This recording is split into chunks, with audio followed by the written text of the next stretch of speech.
Graham Stewart didn't hold back in Parliament today as he directly challenged Jess Phillips and the Labour Party over their record on grooming gangs. In a pointed and emotionally charged exchange, Stewart demanded accountability, asking Phillips bluntly, "When will Labour put aside its electoral interests and stand on the side of the abused?" The question struck at the heart of long-standing criticisms levelled at Labour, particularly regarding their handling of grooming gang scandals in towns and cities across the country. But her response rings hollow to many who have followed this issue closely. It's important to remind the public that Jess Phillips, along with numerous Labour colleagues, either voted against or abstained on motions calling for a national inquiry into the widespread failures around grooming gangs. Despite their public statements claiming to champion the victims, their actions in Parliament tell a different story. Phillips's refusal to support a full inquiry is seen by critics as part of a broader effort to deflect, downplay, or outright avoid full transparency on a scandal that has devastated communities. Many believe this pattern reveals an uncomfortable truth.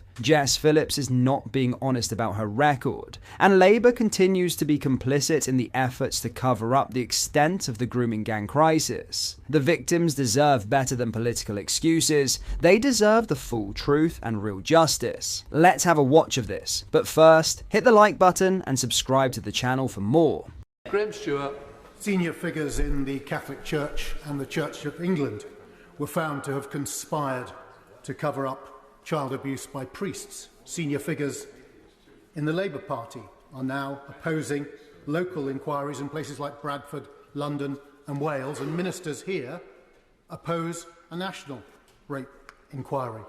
We've also heard, Mr Speaker, from a former member of this House, Simon Danczuk, Labour Member of Parliament, that he was told not to raise this issue of the ethnicity of some of the perpetrators. When will Labour put aside its electoral interests and stand on the side of the abused? Minister.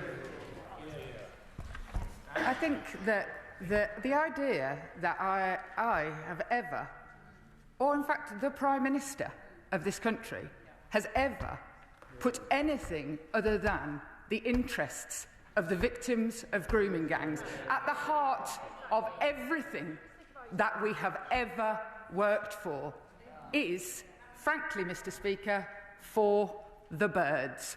We have increased the number of arrests of the perpetrators who the honourable gentleman is talking about, and we will continue to pursue these violent, abusive, vicious abusers through the court, through justice, and I will continue to take my counsel, not from him, but from the victims in this country.